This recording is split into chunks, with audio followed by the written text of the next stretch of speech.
You are listening to a Sustainable World Radio podcast. Sustainable World Radio brings you in-depth interviews, news, and commentary about exciting, creative, and innovative ways of living. Produced in Santa Barbara, California, Sustainable World focuses on positive solutions to environmental challenges, solutions that adhere to the permaculture ethics, earth care, people care, fair share. Are you interested in learning more about permaculture projects around the globe, how to plant a food forest, restorative design, or ethnobotany? Then stay tuned to Sustainable World Radio. I'm Jill Cloutier.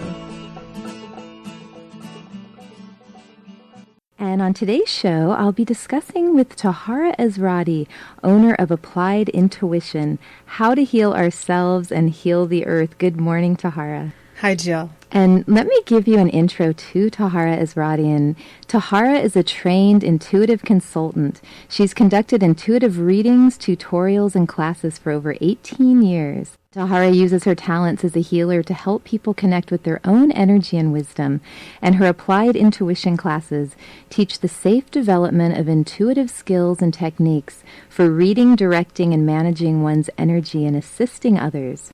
And working as an environmental educator for over 25 years, Tahara believes that by healing ourselves, we heal the earth. And later on in the show, Tahara will be available to give short intuitive readings over the phone. But before we take any calls, Tahara, let's start with your journey into becoming a healer. How did this start? How did it happen? I know you were an environmental educator for over 25 years. And how did that lead you into intuitive work? Well, as a kid, I was always maybe more sensitive than the average person, although I didn't really know it. I just thought everybody was that way. And it wasn't so much seeing energy, it was more being able to feel what was going on in a room, or just knowing things and not knowing how I knew them. I was kind of overly empathetic in a lot of ways. And that was a good thing, but at a certain level it was a liability also, because it meant that it was a little hard to just own my own energy and be in my own space, and I would feel too much of what was going on with other people or other things, and that can create some confusion. So as a teenager, I started researching meditation techniques, and I'd go to the library and check out books on meditation and practice in my room and things like that. I was always kind of curious about that. And when I was about 13, I had this dream that I woke up from one morning, and it was all these things I was going to do and the trainings I would need, and it kind of freaked me out because I looked at that and thought, that's like being a shaman or something. And I was just living in a normal house in Torrance with kind of conservative parents and didn't know any shamans or anyone who could teach me any of that stuff. And I stressed out about how I was going to actually get from where I was to where I needed to go. So it kind of was a journey. I went to UCSB here and studied environmental studies in college.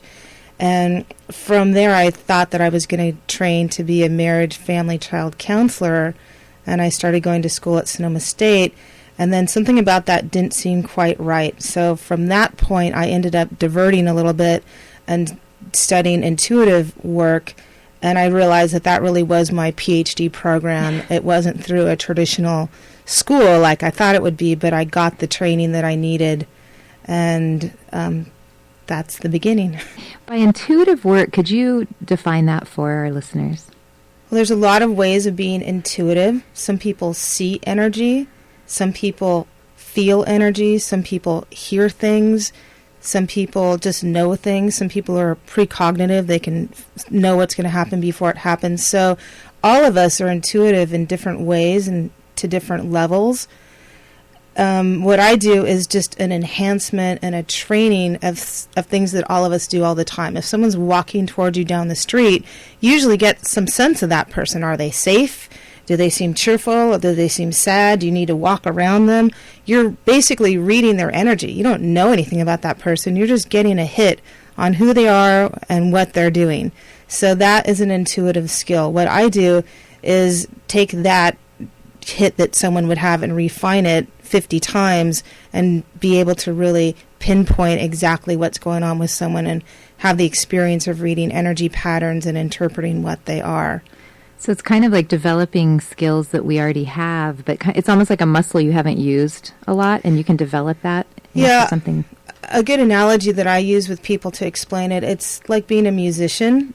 Different people are born with different musical talents, but everyone who's interested in studying music can develop whatever natural talent they have, and it's very, very few people are the Mozarts that are precocious and have no training and just are full-blown musicians at 3 years old. But most people with the desire and some training can develop their musical ability to be decent, and some people to be very good.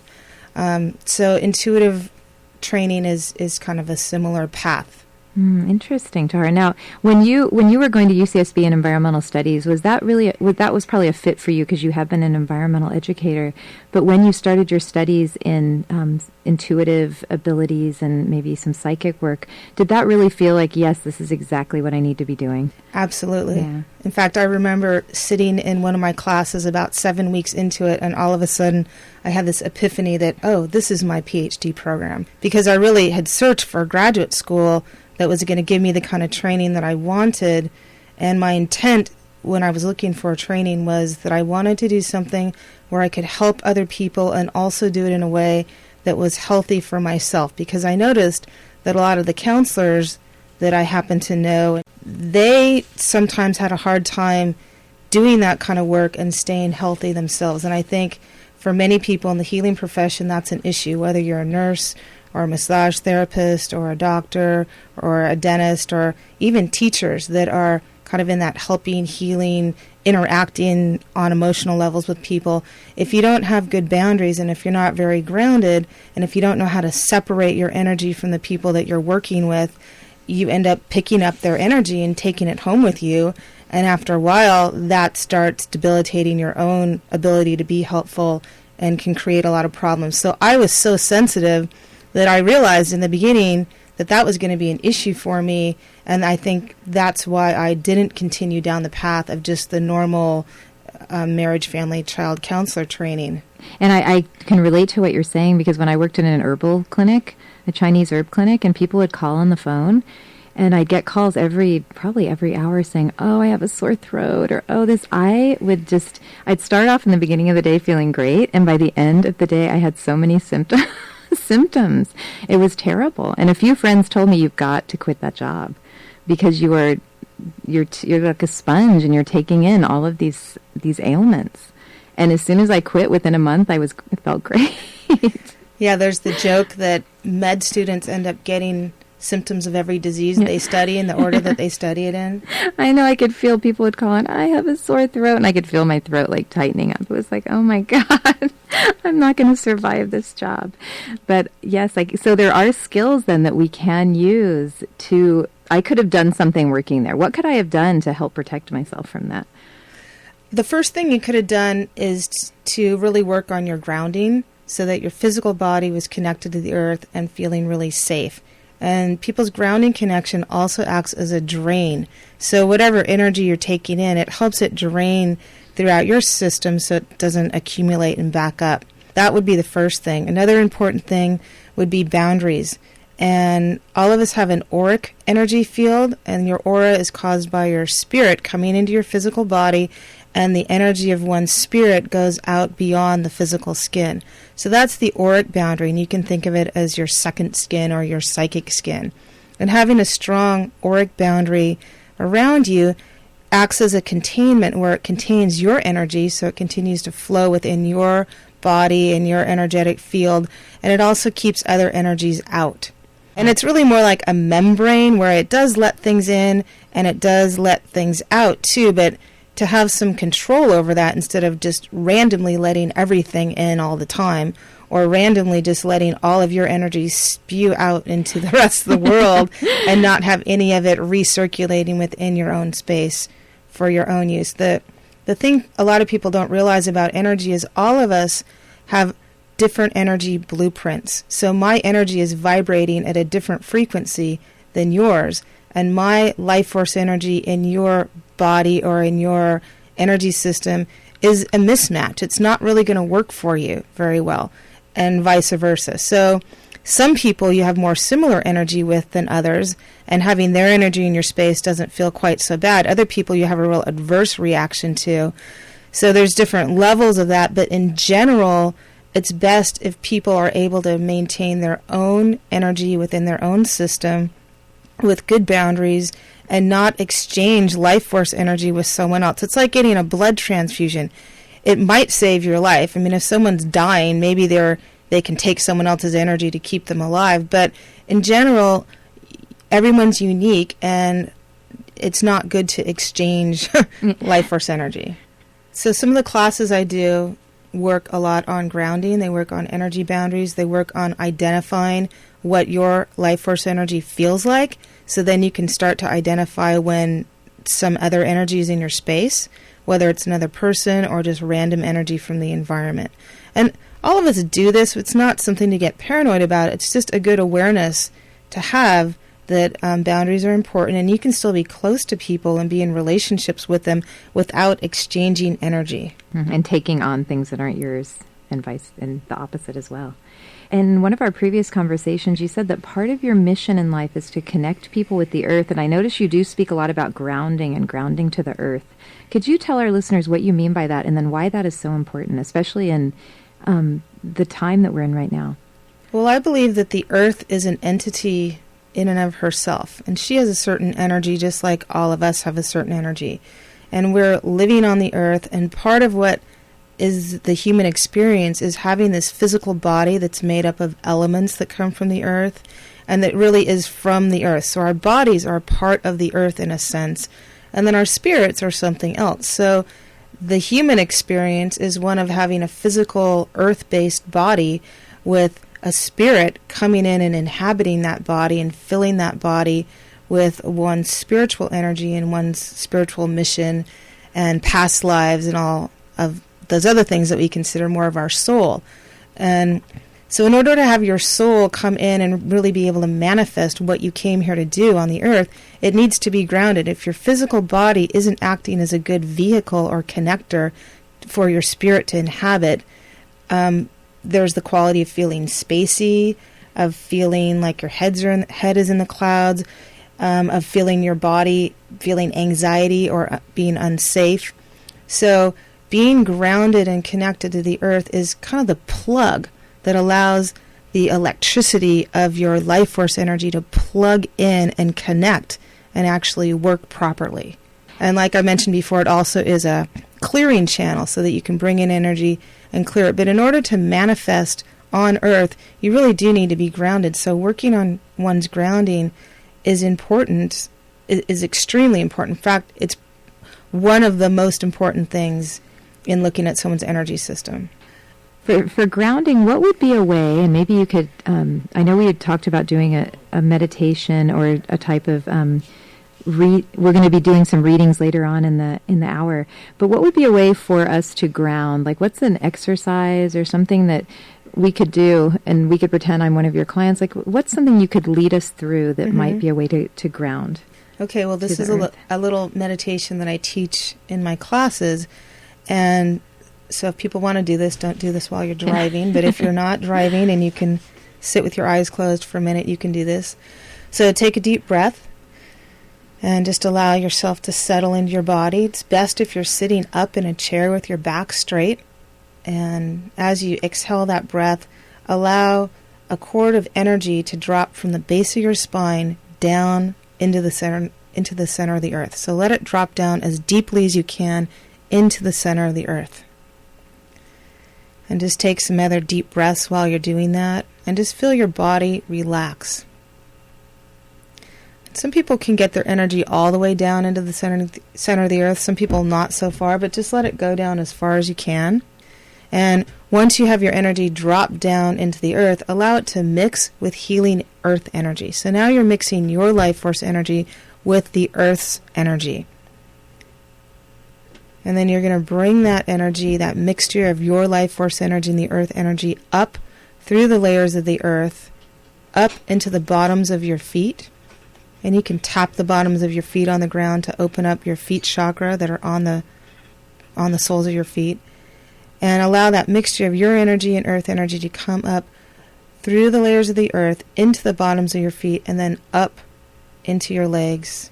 So starting with your ankles and then up your calves and into your knees and thighs, and then back to the base of your spine where your first chakra is, and then allow that energy to drop back down into the center of the earth. So basically you're creating a circuit. And that circuit will just keep flowing, and it allows you to continuously be bringing up healing earth energy. It also allows you to continuously be draining and clearing anything that's in your physical body and just allowing it to go back down into the earth. And usually people can feel a difference when they do that. So that's something, if you're going into a meeting and you're a little anxious about it, your kid's going to their first day of school and they're a little bit nervous, you just wake up feeling funky in the morning, to do that meditation can help sink you a little deeper into the earth and get your connections polished up a little bit. The other thing that's helpful is speaking to the earth and having a communication and a relationship with the earth. Sometimes when I'm really ungrounded and this meditation isn't working for me, I'll actually ask the earth for help and say, "Hey earth, hi, how you doing? It's me, Tahara. Can you help me? I'm really kind of having a hard time grounding." And most of the time, the earth is more than willing to help me ground better. So I believe that the earth is an entity in and of herself, just like a person that you would have a relationship with and hopefully a friendship with. You can be there for them and they can be there for you. And that's another thing that I'm really interested in putting out there, that whole concept that we can actually have a relationship with the earth. And in my meditations, in my experience in doing earth healings and working with grounding and helping other people with their grounding, what I think the earth desires more than anything else is a relationship and just a friendship. She wants communication, appreciation, just that connectedness, in the same way that someone who's a good friend of yours would just want to stay in touch. So it's not so much that we have to heal the earth or fix the earth. I mean, we do have to do those things, but mostly we need to just connect to the earth. And when you have a relationship with someone, you don't poison them, you don't disrespect them, you don't do things that you know are going to be harmful. You try to do your best. Sometimes you hurt them accidentally. Sometimes you do things that are harmful and there's no way that you could see to not do those things, but you apologize, you feel bad about it, and you try to do better, and you try to work towards making our society one where we do live in harmony with the earth, and that our societal structures and institutions are set up to allow that to happen easily instead of putting us in conflict with the earth. You know, I would love to not have to drive places. I would love to live in a community where, you know, we could bike or walk, or just everything was set up so that we could get around, we didn't have to cause pollution, we didn't have to do things that we know aren't the best systems that we could have. But right now we're in a transitional phase, and so I think having that relationship and that connectedness to the earth and friendship is a very helpful thing as we're working towards changing our society so that we actually can walk our talk. I mean, I think that if the earth really wanted to stop all the harm being done to her, she could in an instant. And just kick us all off the planet, you know, just cause such havoc that our life support systems wouldn't sustain us and we'd be done with it. Or she'd be done with us. Mm-hmm. But I feel like she's compassionate enough, and it's part of her mission to be there for us and to provide life support for us, that for us, luckily, she doesn't do that, but she's struggling with how does she come into her power, protect herself, own her own right to be respected and treated well and not be abused, and at the same time be the ultimate giver. And you can see this with mothers too. How do mothers give and give and give to their children and still not allow themselves to be tapped out, to be abused by their children? How do you have those boundaries of taking care of yourself and being the giver and the provider? Tahara, when you're connecting and having a relationship with the earth, which we all do every day, but this is more of a conscious visualization and meditation, does the earth forgive, would you say? Is the earth mad at us? And I feel like sometimes grounding with the earth for me can be sad in some way because of what's going on. Well, sometimes you do end up picking up the earth's feelings. And so sometimes when the earth is sad and you do ground, you will feel that and bring it into your body. And that's just a challenge of being a human at this time in history where we're just going through these struggles. So I think by our physical bodies are of the earth. They're really part of the earth, just like animals. You can think of them as being part of the earth. And so I think through our nature of being earth beings, we are part of the earth, and we do feel and go through and experience in both positive and negative ways whatever's happening to the earth. And you can see that with toxins. As the earth gets poisoned, we end up getting that into our bodies through the air, through the water, through our food. There's no way around it. It's impossible to completely avoid that. And that should be reason in and of itself for us to, stop doing the harm that we're doing to the earth. So I think we get it both on a physical level, but we also get it on an emotional, energetic, and spiritual level too. And maybe people don't realize that you get it on those other levels, and just in the same way that the toxins get pulled into your body through your air, water, and food, the energy that we're needing to use to connect to the earth, we pull that in. So I don't know if that answered your question or not. Yes, it did. And I know there's a lot of talk in the news now about eco-anxiety, and people kind of starting to stress out and panic because they're starting to realize, wow, there's a lot of systems that are failing right now and on the brink of failure, natural systems. And so I think maybe this would be a great way to help manage that eco-anxiety. I think that it can help. And also, the earth just needs a lot of friends. The earth needs friends just like we all need friends. So when you're upset and you're kind of freaking out and you have a friend come and sit down and talk to you and be sympathetic and say, oh, yeah, I went through that too.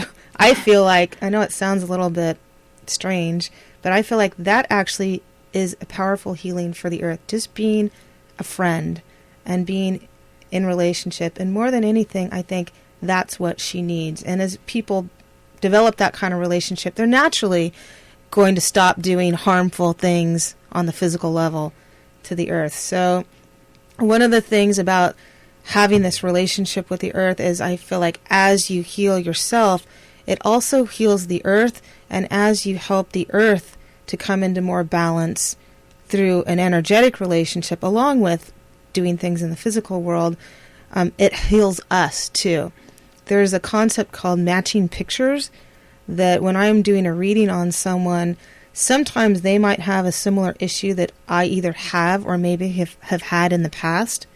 And so by seeing that issue in them and helping them to clear it, it helps me at the same time. But typically it's more something that I've already cleared, and then I've kind of walked that path and I can help them. But so a similar thing happens with our relationship with the earth, where we can be helpful to each other. And that makes sense with what you were saying earlier about we all have energy fields. And with our energy fields resonating, we're part of the earth, they're resonating with the earth. So if we are conscious and positive and our intent is to bring healing, I could see how that would affect the earth.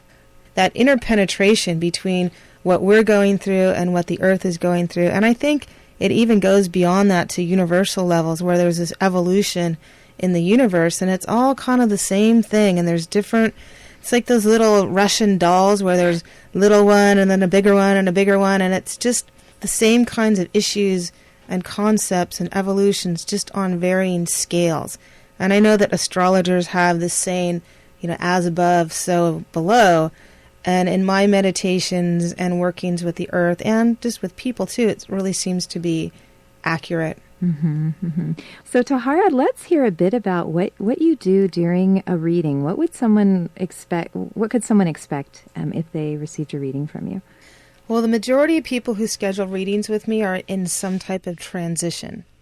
So they're either transitioning in their relationships, in their career, in their housing, other types of, sometimes there's health issues that are creating some type of transition. So I would say maybe 60% to 70% of the people who book a reading are booking it at that moment because there's some kind of transition in their life that they're just wanting a little bit of guidance on. Other people book a reading because maybe there's ongoing issues that they want to work on, or maybe they just want to, they're curious about their energy field and they want to get more information about what's going on. So in a reading, especially the first time I read someone, I systematically go through and look at their energy field. So I'll start with looking at their grounding and seeing how their body's connected to the earth.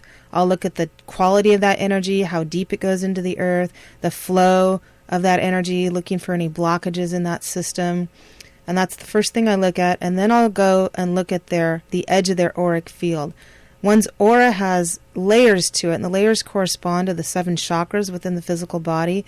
And sometimes we'll go in and look at the individual layers of the aura, but I always start with just looking at the edge of someone's aura. And basically I'm looking at how well they're able to contain their energy, how well they're able to have boundaries in the world, and what type of boundary they use to interface with the world. Some people, when you look at the edge of their aura or even feel the edge of their aura with your hands, it's like a brick wall where you come up to the edge of their auric field and then there's a very clear separation. Oh, this is them, and your hand kind of stops just like it's going against a wall. Other people have more of a bouncy quality to the outside edge of their aura, and it feels more like you're pushing on a balloon, where it kind of gives, but there's still a nice strong tension where there's a clear boundary. Some people, unfortunately, don't have much of a boundary at all, and I can take my hand and just kind of push and just go right through the edge of their aura without much resistance at all. And so that's someone who typically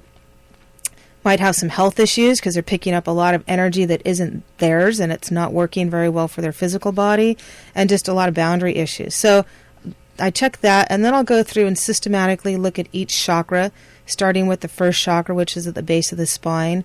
There's 7 chakras. They run up and down the spine. They correspond to different areas of the physical body, and they also typically correspond to different areas of one's life and emotional energy. So I'll go through and look at each chakra. I'll look at how opened or closed the chakra is.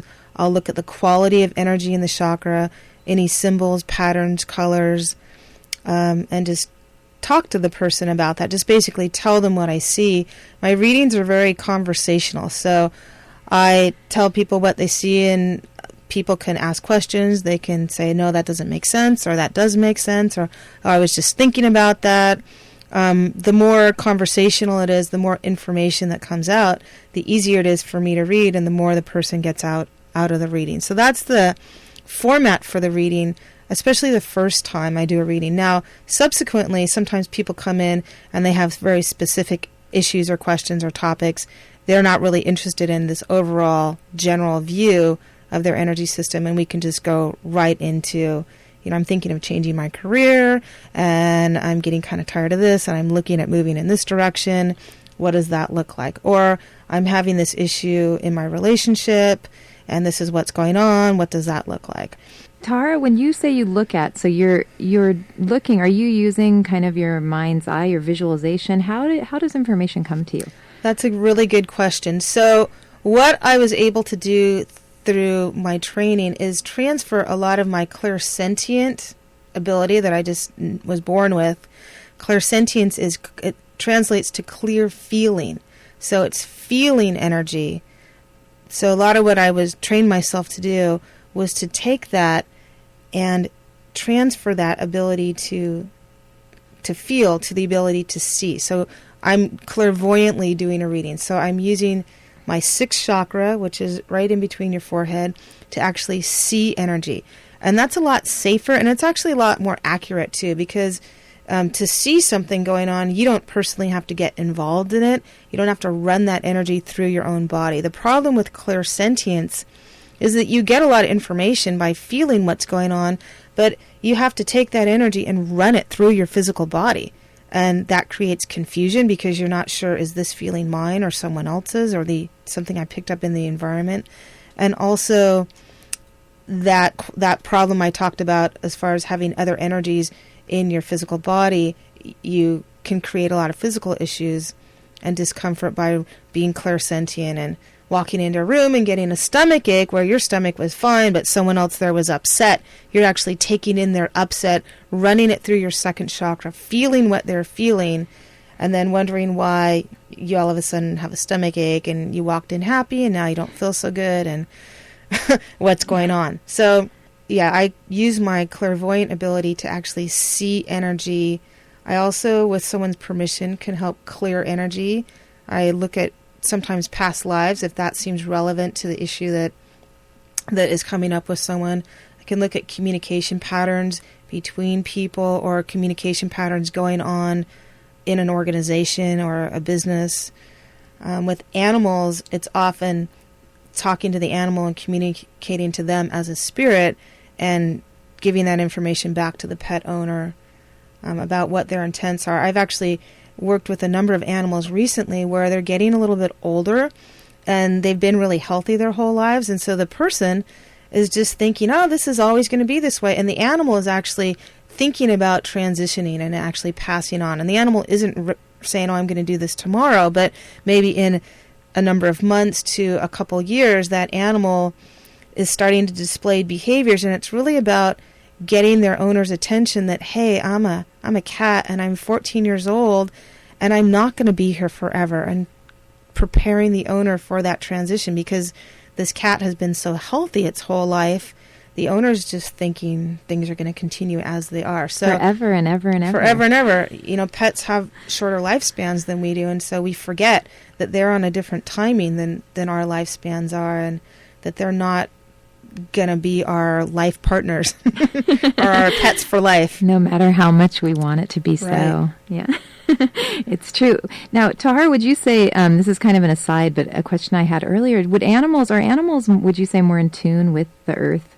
Like what we were talking about earlier with earth energy? And I think they are. Animals can have grounding issues, but for the most part, they tend not to, unless they have some physical injury that's disrupting the flow of the energy back up into their legs. The more someone is actually using their physical body, the more grounded they tend to be. So people who exercise a lot, people who like to be out in nature, they tend to naturally be more grounded. Animals, just because of the way they are, they tend to exercise a lot and be out in nature and just doing all those things that get you pulling in the earth energy. People who work in air-conditioned office buildings with windows that don't open are going to have to work a little harder to ground. They can, but it's not something that they're just naturally going to feel that earth energy in the same way that someone who is, leading hiking trips all day long as part of their job. So it's different levels. Tahara, you were mentioning, so you see patterns, or you might see chakra energies. And then what do you actually see? Is it kind of like readings what's going to happen in the future? Is it more patterns and trends of the person or their energy field? It's not so much the future. A lot of people think, oh, psychic, you can tell me what my future is. And really, the future is mutable. I believe that we have free will, and it is possible to postulate what's going to happen in the future based on what the energy settings are right now. And so when someone does ask about future things, that's what I do. Of course, the farther out in the future, the more chance things are going to change. Looking at something that's going to happen next week is a lot easier than looking at something that might happen next year. So I think you can think of the future as a seed. You can plant the seed that has an imprint and almost like a genetic code to make it grow into a particular thing. And so if you set out an intention to make something happen, you're planting that seed. And if that energy continues to evolve, this will happen. And I think that's how we do create our future. That's why we can set our intention to say, this is my 5-year plan and this is where I want to go. And that's why that kind of intentional planning and goal setting does work. But like all of us know, you can have a goal and there can be a number of things that can come in and interfere with that. So just like anything in the future, there's all kinds of unknown factors that can come in and knock that projection off. It doesn't mean that it's not worth looking at the future. It's just that it's not a slam dunk. And the farther out it is, the more things can interfere. So I don't tend to focus a lot on looking at future things. I think it's more useful for the person to know what's going on with their energy system right now and giving them tools that they can use to change that, and ideas, and just a lot of times conceptual things, ways of viewing things a little bit differently than they might have been thinking about them. But most people aren't surprised by what I see in a reading. Occasionally people are, but most of the time they're like, oh, that's why that's happening. Or, oh, I kind of felt that, but I wasn't sure. Or, oh, that makes sense because this happened. most of us have some sense of what's going on in our energy field. We're not totally clueless. And so having me read it and just give a little bit clearer, more sharpened picture is helpful to the person. And maybe there's pieces of information that were from other lifetimes that were a little hard for them to access, or other kinds of karmic issues that they didn't know about. And really, we don't spend a lot of time looking at our energy field. We're more feeling around for how we feel than being able to neutrally, from an objective place, look at it, which is why it's helpful to have another person read you. I get readings all the time from other people that I'm associates with, because even though I'm pretty good at reading my energy, a lot of times it's helpful to get someone else to look in, just like doctors don't do surgery on their family members. When you're emotionally involved in something, it kind of mucks it up a little bit. So having a professional who knows how to be neutral, who knows how to keep their energy separate from yours, and who's trained to recognize certain patterns and qualities of energy, and also who can go into past lives and sometimes future lives, it can be useful. That, I really like that idea of not telling people this is going to be happening to you, because I had a few readings like that when I was in my 20s. And at one, I was like, I don't want to have 7 kids. But I think the guy giving me the reading actually wanted to be the one to have the kids with me. But It was just one of those weird things. He read my palm, and it was like, I don't want to have 7 kids, and I'm going to be an acupuncturist? I don't know. And it scared me. Sometimes those readings really can be scary. So I like that you're working, and it kind of empowers the person, because then they have the power. They learn something from the reading, and then to plant the seed of the future. They have more control over it. And if I did see something like, wow, you're set up to have a lot of kids, if someone didn't want that, it would be, well, this is how your energy's set up. And maybe that was set up from a genetic pattern that they inherited from their parents. There's all kinds of things that we get that maybe we don't know that we have. So, for example, if I was reading you and I looked at your second chakra and I looked at your female reproductive system, and it said, wow, the energy in here looks like you're set up to have a lot of kids. And you said, oh my God, I don't want that. I'd look at, okay, well, why is this here? Where did it come from? Oh, it's a pattern from your mom. Your mom had this wish that you have a lot of kids. And so that got brought in. You weren't necessarily conscious of it. And you can change that. And I would maybe have you break that contract that you had with your mother and rewrite that now you were in control over your fertility and how many children you decided to have. And thank you, Mom, for the nice wishes and the input, but that I'm taking back that part of my body and I'm owning it, and I get to decide what I want to do with it. Exactly. Not in this lifetime, baby. Kind of clear out any imprints that were in there that would attract that, and then really help you own that space more so that you could consciously choose what you wanted and create from a conscious level. See, I think that a lot of us have energy in our body that is either genetically passed on, or it's past life related, or other things that we're unconscious of that keeps us from really fully consciously owning who we are, why we're here, what we want to do, and it infringes on our ability to consciously create our lives. So all of us probably always will have some of that, but this is a matter of winnowing it down and bringing more and more consciousness and more ownership into who we are as spirits in bodies in present time on this planet, right here with a mission, doing what we're supposed to do. I love it, Tahara. It's a grounded intuition. And I was teasing Tahara when we had a conversation before this show that she is the earth whisperer. Because Caesar Milan, the dog whisperer, is in town, and he's one of my heroes. Right. You'll have to connect with him. But I wanted to give listeners Tahara's contact information to schedule a reading or for information on upcoming classes that she's going to be teaching. And the phone number to call for Applied Intuition is 805-961-3947. That's 961-3947. You can also email Tahara at appliedintuition@cox.net. We do have a caller on the air, and good morning. Good morning. And Tahara, go ahead. I'll turn my levels down so you two can go on with your reading. Hi. Hi. What's your name? Trish. Okay, Trish, did you have a question? Let's see. No, I didn't actually have a question. I just wanted to have a mini reading just by having you kind of feel into my field. Okay, well, actually don't feel into people's field. That's what I talked about as far as that clairsentience. But if you have something specific that you want to ask me about, I can look at that. Okay, I am really, really sensitive, and I have environmental sensitivities, and it's really created an issue in my lifestyle. So I was listening to your interview, and I was, thinking about a lot of the things that you said, that you were saying, because I really pick up on other people's energy, and I really appreciated what you were saying about boundaries and grounding with the earth, and the meditations you spoke about. So I was wondering if there was anything that I can do that I'm not already doing to not be as sensitive. Tell me what you're already doing. Well, I have a really strong connection to working with the earth. I mean, it's where I get my life force, and then what I do with that energy is I also work on bodies.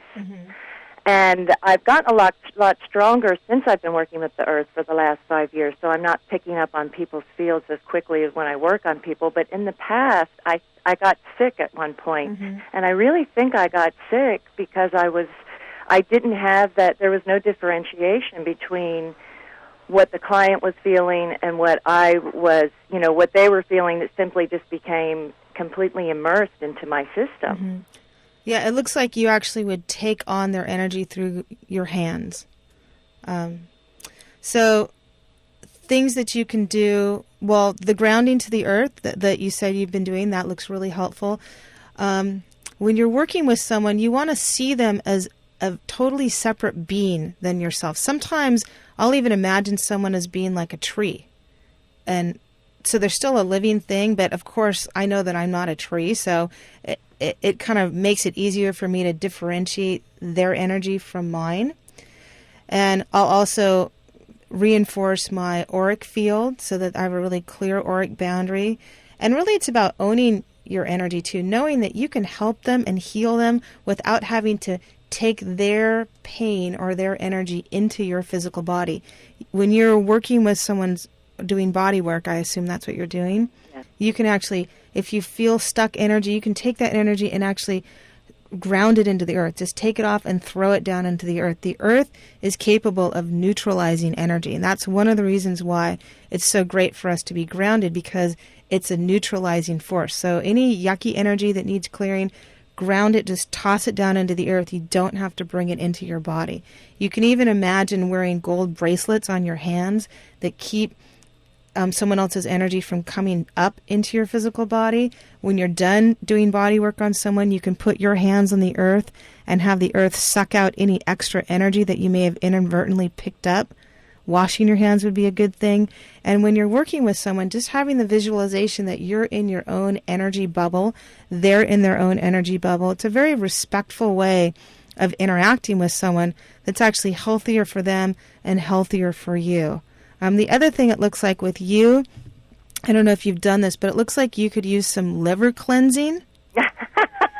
That's part of the environmental sensitivity, that your liver is congested. Yeah. And doing, going and working with some kind of practitioner that can help you do a liver cleanse would help your physical body be more energized, so that you could handle the pollutants and other things in the environment. Great. Wonderful. Thank you. Okay, you're welcome. Thanks for a great show. Thank you, Trish. That was great.